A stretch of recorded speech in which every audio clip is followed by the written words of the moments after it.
I'm walking along a trail in Genesee, Colorado, about 20 feet below a curvy two-lane road. If you're familiar with the foothills along the Front Range, well, I'm about 4 miles to the west of the well-known Red Rocks Amphitheater. There's a low hum of chainsaws off in the distance. I cut across a steep hillside that slopes down to a little creek to meet up with a crew from the Mile High Youth Corps. Can I join you? Yeah. About 10 young folks are decked out in heavy workwear and standing in a circle. You guys are doing your sort of prep for the day? Yeah, we're just doing our safety circle, and that's basically something that we do every morning, just to make sure that the crew's warmed up, and that we're feeling ready to go for a long work day. Aiden Thatcher is part of the crew, and the morning ritual seems to blend safety with camaraderie. For the stretch, guys, let's just do the Michael Phelps. As they go around the circle, each crew member leads a different warm-up activity. And I join in too, while trying to keep my recording mic in a good position. And so we like to have a mixture of dynamic stretching like this. Right now we're just flapping our arms while bent forward, sort of like a swimmer stretch. And then we also do some isostatic stuff as well, like planks. Next up is Maria Racine. We also discuss a different safety concern we each have each morning. So everybody goes around, does a stretch, and talks about a safety item that they're a little concerned about for the day.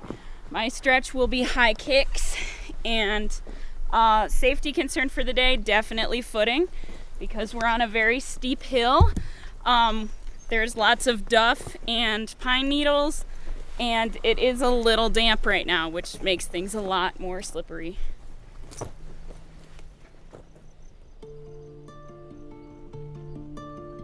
The Mile High Youth Corps is out here clearing debris and thinning brush.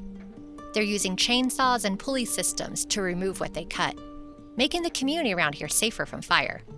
Here's Aiden again. A lot of the trees in forests, they're very dead from pine beetle, and so like half of the trees are skeletons. And so they clump up and create a lot of ladder fuel underneath the canopies that can create larger fires. And so we're out here trying to do some course correction.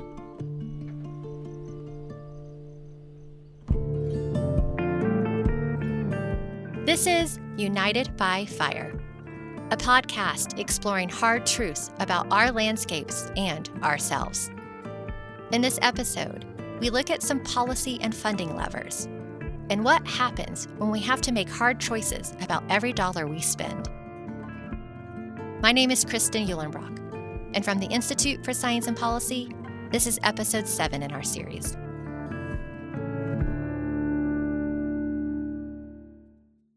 The Colorado Youth Corps spans the entire state through 8 regional programs. The Mile High Youth Corps section ranges from the Denver metro area down and across to the southeast corner of the state. Their goal is to engage young adults between 18 and 24 with opportunities to earn money while they develop skills and experience in either energy, water, or land conservation, construction, or healthcare. These young people bring a diverse set of backgrounds and passion. I'm Anne. I'm from Boulder, Colorado, so I've lived here my whole life. I joined Mile High because I was really interested in doing fire mitigation and conservation work, and this was a really good first step for that. I'm Benny. I'm 21. I'm from East Colfax, Denver. I started here because it was actually the only place that would hire me. And my life was kind of in a pretty rough place, and when I got hired here, everything just started getting better, and I actually kind of had like something of a purpose now, so that's pretty cool. I'm Liam. I'm 18. I'm a college student up at CSU. I'm a forestry major, and I just finished my freshman year. I'm home for the summer, and I joined Mile High because I love the idea of working outdoors. I like the idea of having a technical skill, doing chainsaw work, and it's a really positive environment, really great crew. Sitting on the ground are piles of tools that the crew have learned to use and will need for the job. Heavy-duty chainsaws, a chipper, and ropes. Team member Elliot explains that they are basically here to help clean up after a professional chainsaw crew from the Genesee Foundation did some work. They left behind what's called slash, a combination of branches, bark, and other debris. The large logs, the Genesee forestry crew, they came through. They have a large tractor with a winch on it, and they pull all that stuff up. But for this smaller stuff, it's not worth it for them for the time that they put into it to rig for a tractor to pull up such a light pile and things versus a massive log. So that's why we get to do that.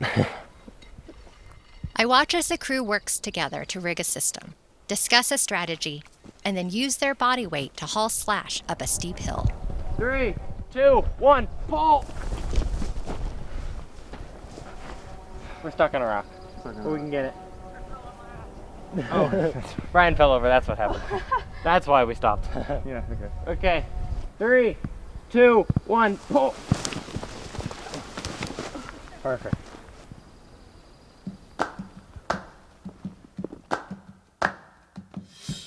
It's easy to talk about thinning forest and cutting trees to reduce fire risks. But once those trees are down, the question becomes, what do we do with all that leftover material? You could burn it. You could just leave it. You could chop it up and scatter it. However, there is another option, one that might have greater climate benefits. There's a growing recognition of the need to manage our landscapes better, and that biomass from our forested landscape can help to contribute to some of our decarbonization goals in the US and beyond. I'm Maggie Davis of the Oak Ridge National Laboratory. I've been with Oak Ridge for about a decade or more. And throughout that entire time, I've been interested in and working around the sustainability of biomass systems. Biomass, which is all of that organic stuff, is rich in carbon. The capture, storage, and use of biomass carbon is one tool that some are looking at to help decarbonize our society. Proponents of this emphasize that it's not about growing trees just to cut them down, but using the material that's often collected as waste, from forestry or agricultural practices, or our leftover food. This material is a renewable energy source, which can be burned in boilers, turned into pellets for heating and electricity, and even scaled up for industrial energy needs. We can convert that biomass into sustainable aviation fuels or marine fuels as well. Likewise, that biomass can be utilized near the source to produce biochar, which can be a soil amendment and a way to sequester carbon in soils. Many scientists talk about the potential for long-term soil carbon sequestration contributing to climate goals. And according to Maggie's research, there's a lot of biomass out there. We have shown that there is 19 million dry tons of forest-based biomass residues available across the landscape. That's in the continental United States. So many say that it's a conservative estimate, that there's much more residues out there. Maggie is referencing an assessment called the 2023 Billion Ton Report that the Department of Energy released earlier this year. The report identifies the availability of biomass, ways it could decarbonize various sectors, and where there might be a market for it. While the potential for biomass is large, there are still major challenges when it comes to removing and using it. First is that the demand for the material is limited. Second, the supply can be seasonal or episodic. And third, the collection, transport, and processing could cost more than what the material is worth. Biomass removal can be expensive. And so markets that can help to remove that woody biomass really can help to make these landscapes more resilient. The Forest Service does have grant programs to help cover the cost of removing and processing biomass, but there are hurdles. I've recently talked with industry representatives that have told me that utilizing woody biomass for energy has many policy challenges because of the ambiguity in what qualifies for the different programs. Getting a robust bioenergy market off the ground isn't easy, like any evolution in an energy system. I think a good way to think about using biomass is to consider local conditions. For Western forests that are often dry, facing climate change, the case can be strong for participation in a woody-fueled bioeconomy. A couple of prompts that I've seen that they've given is for a community to consider whether they want to be more climate conscious and how they can participate in climate goals, and whether they have woody-based resources that could contribute to that. But to make this happen, there needs to be the infrastructure, policy support, and enough market demand to drive it forward. Maggie points to initiatives like the Forest Service's wildfire crisis strategy as an example of the federal government dipping their toes into a biomass market. They're looking to see how they can leverage some of the fire resiliency treatments that the landscape managers want to enact, and whether or not that can produce any biomass. The wildfire crisis is a costly issue, which is why people are trying to look at all kinds of options. The future is promising. We need resources to come online, as they say. We need the infrastructure in place to allow us to harvest those resources and the incentives as well to make it economical.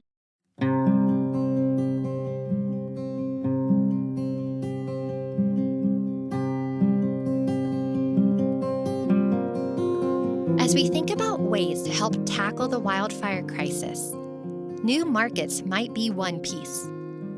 But it's just as critical to think about how we allocate the resources already in place. Brian Kittler spends a lot of time swimming in that complexity. I'm Brian Kittler, and I lead the Resilient Forest Program at American Forests. We're a national nonprofit organization. We focus on forest restoration, forest policy. We're actually the oldest conservation organization in the country, dating back to 1875. We helped establish the U.S. Forest Service. We were involved in the Civilian Conservation Corps, getting that up and off the ground.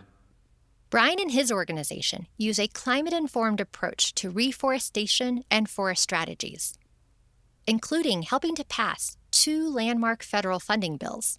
In the Inflation Reduction Act and the Bipartisan Infrastructure Law, we played a big role in advocating for the policies related to forests and climate change. The Bipartisan Infrastructure Law also created a federal wildland fire management and mitigation commission.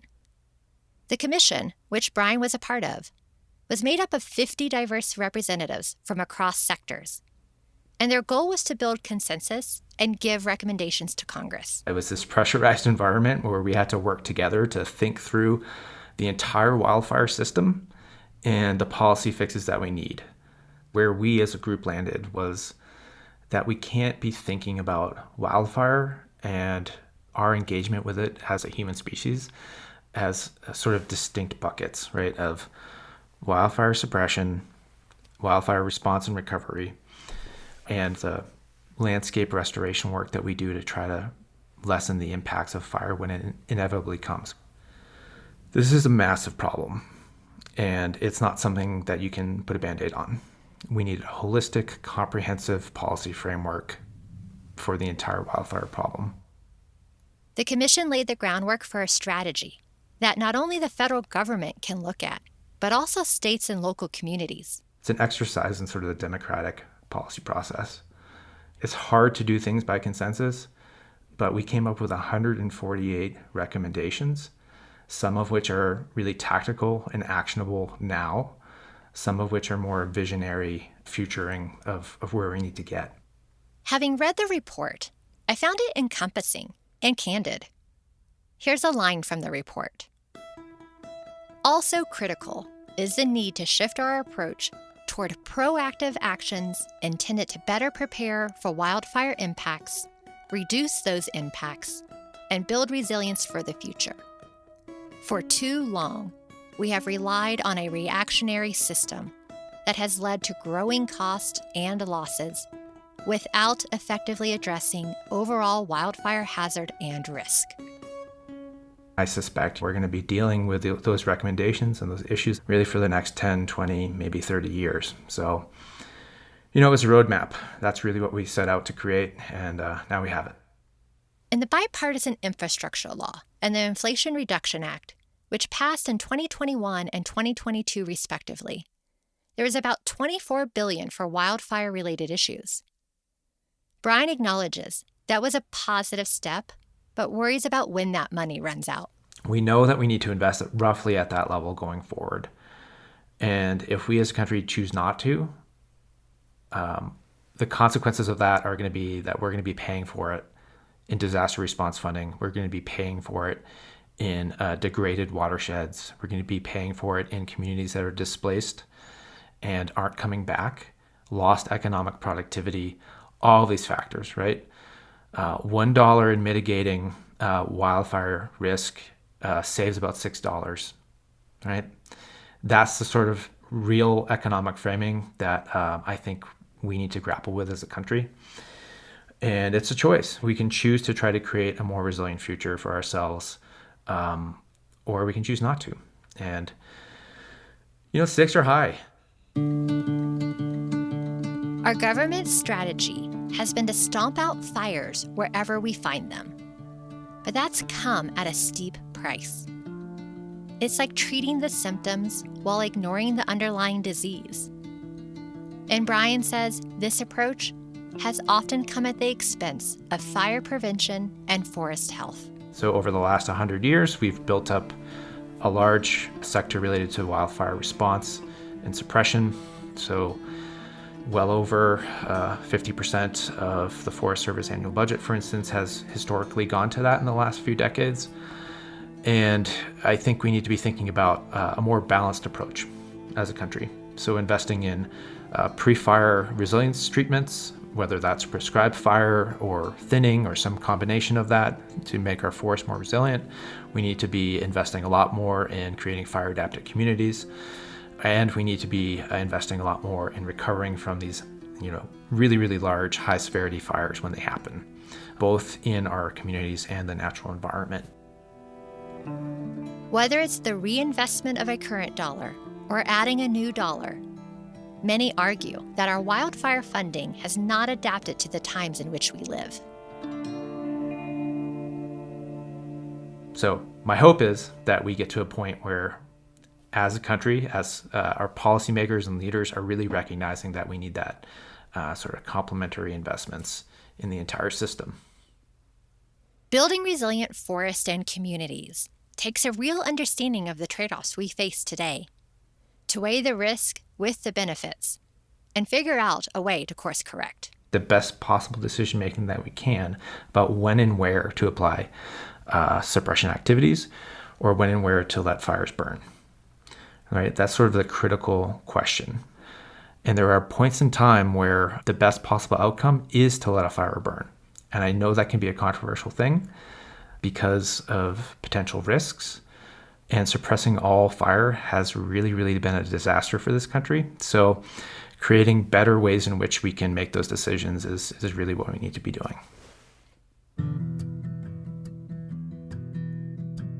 Our government's approach to wildfire has always leaned heavily on suppression, not only at the federal level, but also at the local and state level. No one wants to see a disaster strike.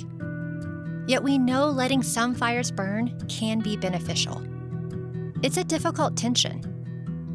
One person who feels the pressure is the director of Colorado's Division of Fire Prevention and Control, Mike Morgan. A lot of people are like, well, you say you want fire on the landscape and you keep putting them out. Well, right time, right place, right conditions, right resources. And then as far as the structure of how it works, that's where it gets fairly complicated. What statute says is it says that when a fire occurs, the fire chief is responsible to suppress that fire until it exceeds his or her capabilities. The Division of Fire Prevention and Control, or DFPC, oversees a complex system of fire management across the state, from fire response and investigation to training and certification for firefighters. And while most wildfires occur on local or federal lands, DFPC steps in if one occurs on state land or when it exceeds local capacity. There's 375 fire departments, 64 counties. We've got the metro area fire departments that are pretty well resourced. But when you look at probably 325 of those 375 fire departments across the state, they're scraping to get by. And so the concept of ordering a large air tanker at the tune of $40,000 or $50,000, they can't afford it. How we spend resources is both a political question and a telltale sign of where we're headed. Take emergency response funding, for instance. Mike explains that once a fire response costs more than $1 million, his division asked the governor to declare a disaster and unlock more funds. And these requests have been happening more and more often. I think this paints a pretty good picture of where we're at and the complexity of the challenges we faced. Between 1967 and 1979, 12 years, there was one qualifying fire. 1980 to 1989, we had 8 qualifying fires. 1990 to 1999, we had 15 qualifying fires. 2000 to 2010, we had 63 qualifying fires. 2010 to 2019, we had 74 qualifying fires. And then, of course, we have the 2020 fire season. And if you look at the 20 largest fires in Colorado's history, 5 of those happened in 2018 or 2020. So when you start looking at all of those numbers and statistics, what it screams to me is stop doing things the way you've been doing it for the last 40 years. As more people have moved to Colorado, and specifically the wildland-urban interface, the cost of living and the value of assets have increased. Add to that our history of suppression, and now a changing climate that's fueling larger, more intense fires, and we've got a recipe for more costly disasters. Now you look at fires like Cameron Peak, or you look at East Troublesome that burned 100,000 acres overnight at over 8,000 feet in elevation in October in Colorado, just unheard of. So I think it was that moment of just like, what are the things that we're doing to change the outcomes of these things? Over the past decade, Colorado has been scaling up its firefighting resources. The state has built a roadmap for mutual aid, set up a dispatch center for fire coordination, and boosted its fleet of equipment, like buying 2 Firehawk helicopters at the tune of about $26 million each. But Mike says these dollars are worth it. I'm sure you're familiar with economic studies and different things that reflect that suppression costs will be 7 to 12% of the overall costs. And so you're like, well, okay, 90% of the costs are in other types of costs, economic impacts from whatever those be, the recovery, the homes lost, the mudslides, all the things that come along afterwards. But when you have unwanted fires and you find them early and attack them aggressively and keep them from becoming these large conflagrations, then those numbers change significantly. He says suppression is still important because lives and homes are at risk. But there's still a big gap in support for prevention work, like thinning trees, clearing brush, and doing prescribed burns. The wildfire programs with the state of Colorado were designed to put fires out. That's it. That's what they were designed for. The resources were not provided to do more prescribed fire work. We could do it here and there and try to help out with different things, but very resource challenged on our ability to do that kind of work. He says that's slowly starting to change, and to not view our situation as a dichotomy. It's not whether we invest in mitigation or suppression. We have to invest in mitigation and suppression. There seems to be a concept that if we do enough fuels work, we won't have fires, and that's just not true. We're always going to have to respond. We're still going to have to do that.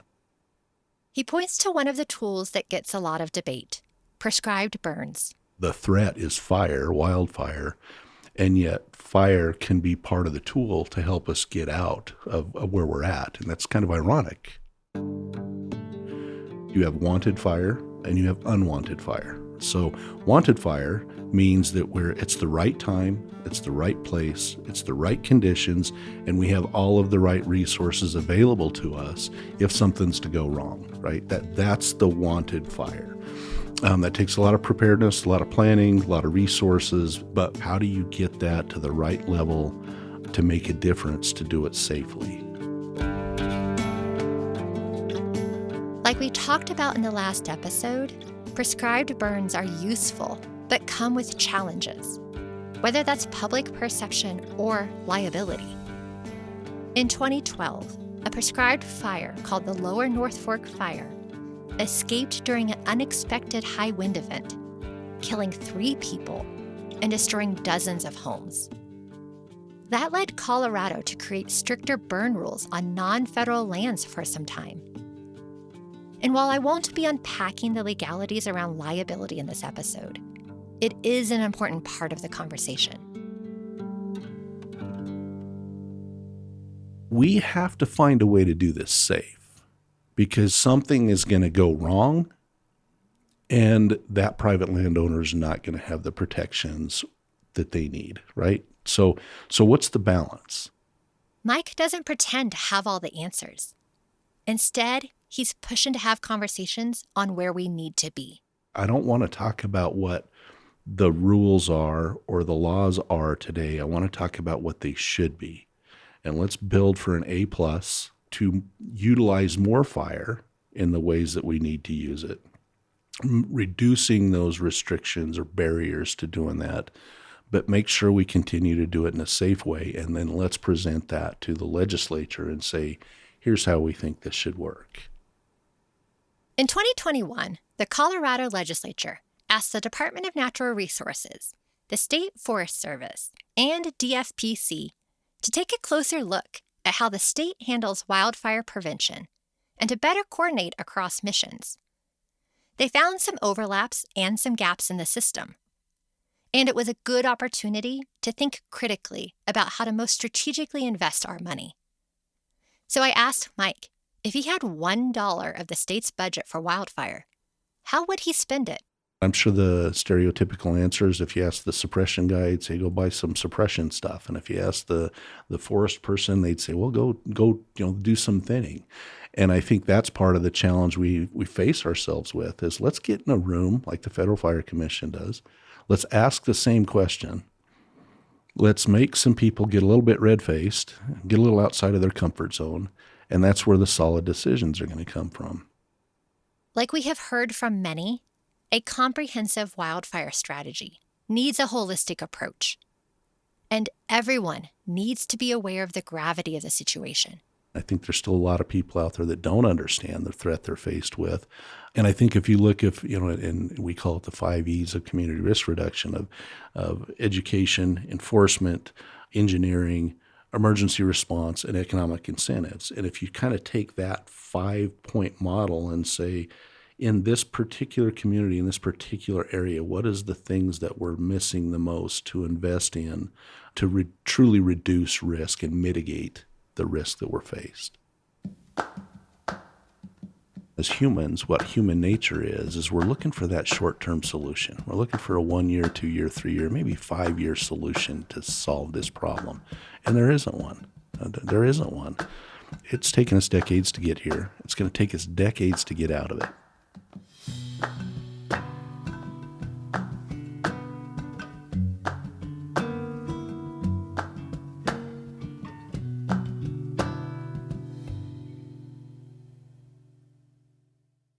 With so many different strategies, agencies, budgets, and goals involved in land management, how do we find a path forward that serves the great diversity of interests and makes progress?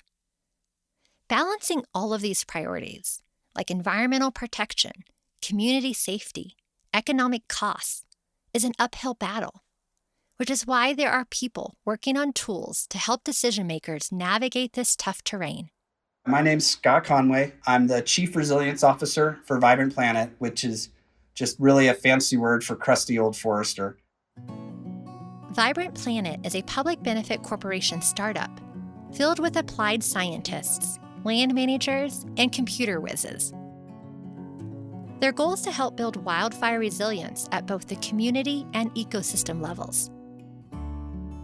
Scott went to Colorado State University, focusing on both forestry and GIS. And he later got a job working with the Forest Service, first in Colorado and then California. In California, he worked on a forest management collaborative in the Sierra Nevada area, where the idea was to bring people together who had traditionally been at odds to figure out how to address the burgeoning wildfire issue. And that project was successful in many ways, but it did take a long time. I think to get to a plan, it took almost 12 years before they cut a single tree. And the idea was that there would be efficiencies gained and lessons learned, and we'd get more efficient. But we kind of hit this plateau. Scott diagnosed it as an information issue. The data they were using wasn't standardized, and sometimes wasn't even accurate.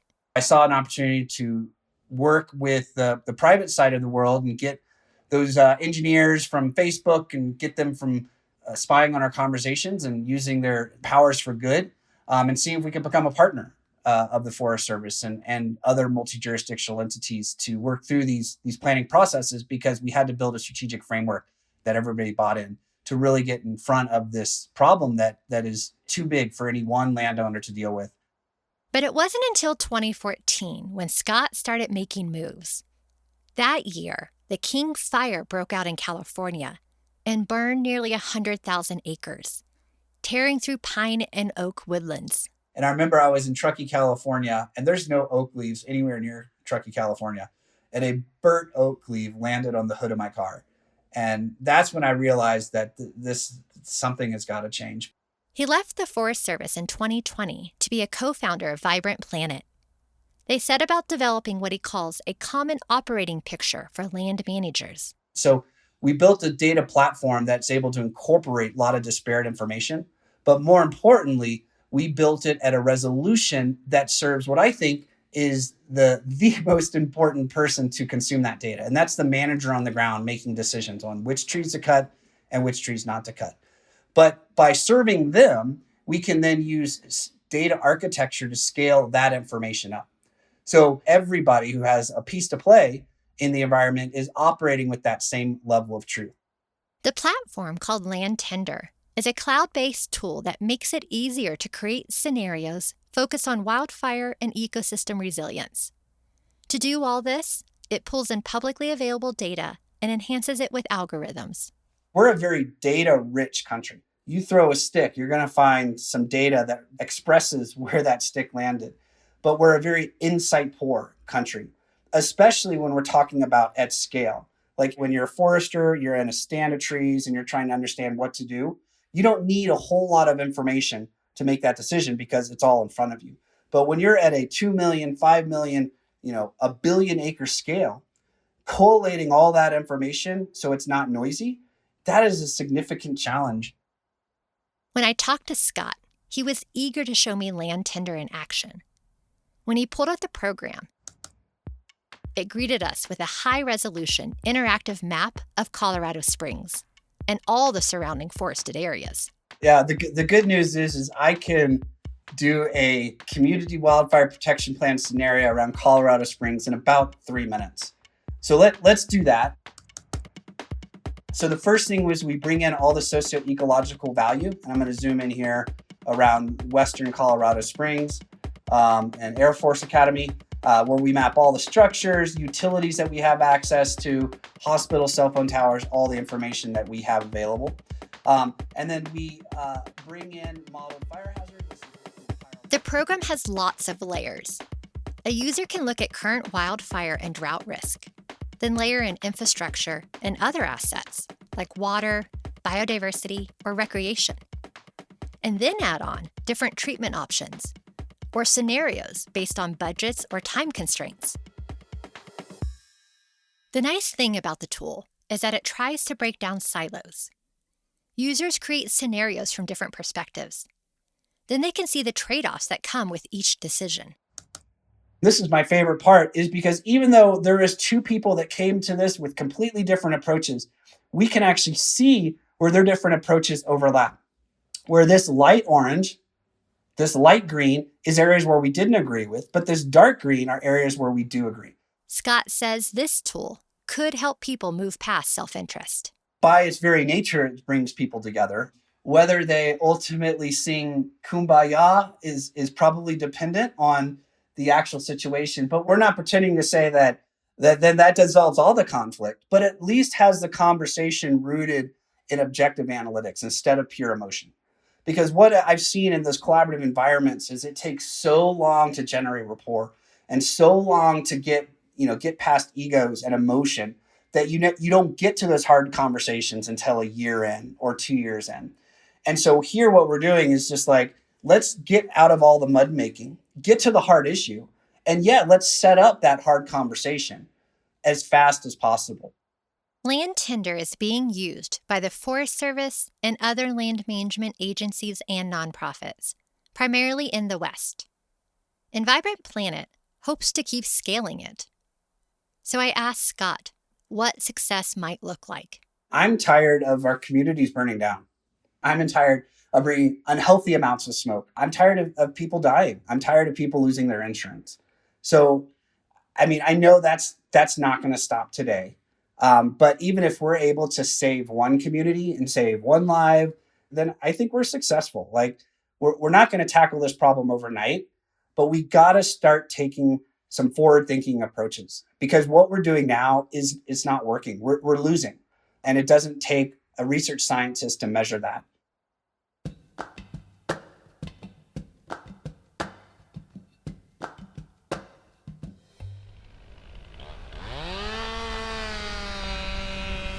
Every time that we get to be with the Youth Corps, it reinvigorates the purpose and the why of everything we do here. This is Allison Lurch. She and I are watching the crew from the Mile High Youth Corps work in small groups to help the community of Genesee be better prepared for fire. They're hauling limbs up the side of a steep hill. Allison is the Forestry and Wildfire Mitigation Policy Advisor for Colorado's Department of Natural Resources and runs a program called Co-Swap that provided grant money to support this project. Colorado Strategic Wildfire Action Program, or Co-Swap, as we do like to call it, was born out of that really, really tough fire year we had in 2020 in Colorado. And the legislature at the time decided to make some really big investments for our state to reduce wildfire risk. There isn't enough money to treat every single acre that needs to be treated in Colorado. So what we really have to do is be strategic. Co-Swap funds two critical areas: landscape resilience and workforce development. Since it got off the ground in 2021, Co-Swap has awarded more than $20 million for landscape resiliency projects and more than $10 million for workforce development trainings. Part of the drive of what we do here at DNR and this program is to try and put our investments in the places that we believe really need it the most. The vision is to prepare our forests for the future of climate change and how that is impacting our natural resources throughout the state and throughout the world. And so that is really what we are trying to do here. As wildfires intensify, Colorado is grappling with what it means to be prepared and what to do with our limited resources. One thing that we want to avoid now is doing any random acts of mitigation or conservation. We want to be more holistic in our approach to what we do here. As we know, wildfires do not know political or landowner boundaries or watershed boundaries. And so we really need to recreate that picture of how we look at our state, where we put our money, where we put our energy. One critical gap to being prepared is making sure there is a workforce in place. This is a challenge not only for Colorado, but throughout the U.S. The forestry workforce is aging and creating a gap that younger generations can't fill fast enough. There's a lack of people with the right skills, whether that's an ability to manage fire on the ground or knowledge of technology like drones and GIS. There are also challenges with the seasonal nature of some of the jobs, the pay that can't keep up with the cost of living in certain areas, or just the physical demands of the work. We still need to recruit people to want to do this work. It's not the easiest work all the time. It's obviously wonderful to be outside and to be with clean air and in nature, but it's hard work. And we want people to understand that value is there too. CoSWAP partners with the Colorado Youth Corps Association, which gives young people hands-on experience, creating pathways into careers like firefighting and land management. That training piece, I think, is actually the forefront really before you get out to use a chainsaw or to use a chipper, which is providing those essential tools so people can work safely, work smartly, and then really feel empowered. Whether or not you have a forestry background or a wildfire background, a youth corps experience is one of those things that can get you into this field. So what we're really hoping is that many members of these youth corps decide to stick with it, find more than seasonal employment within our state, and become part of our full-time workforce. Without a healthy workforce, projects can get delayed, maintenance gets deferred, and our forests become more vulnerable to devastating fires. We need programs that invest in both landscapes and people. That's what this CoSWAP program is doing. For many of these young people, it might be their first experience working in nature or their first time working in a team. Take it from crew coordinator Matt, who is 23 and has been doing this for a few years. Yeah, I think people join the youth corps at like a lot of different points in their lives. It's really cool to see like how people grow over the course of their time here. And it's cool to see them start off as like mostly strangers and grow really close bonds over the course of those couple months or the whole year or whatever it might be. I'm Anne. It's definitely a like mindset you have to have. You have to be willing to do the work. You have to be willing to deal with a little bit of discomfort, because you're going to feel tired. You definitely have to know how to get along with people and be friendly. It's definitely a learning opportunity. It sort of expands your worldview. You get to understand more about what other people are experiencing. It helps you be more empathetic. And they're not just earning a paycheck. They're gaining confidence, building leadership skills, and discovering career paths they might not have known existed. My name is Brian, and I have an interest now in land conservation, zoology, and all that. And this project gives me more experience in that to really get to know working with more experienced people. And they're gaining impactful experiences that are shaping their worldviews and their place in it. I'm Liam, I'm 18. Through the management practices we're doing, we can actually improve the way we're living all across Colorado, so I think it's a really positive thing. Hi, I'm Elliot. I am also 18. I really want to give back. I have had family out in California that have been devastated by wildfires. My family had a cabin up in Grand County that was destroyed by the fire 3 years ago, up then, and just to help those practices of the intense fire mitigation that have just destroyed the forests and communities where all people think about is themselves. We really need to focus on the forest and all of everyone around us and how it impacts everyone.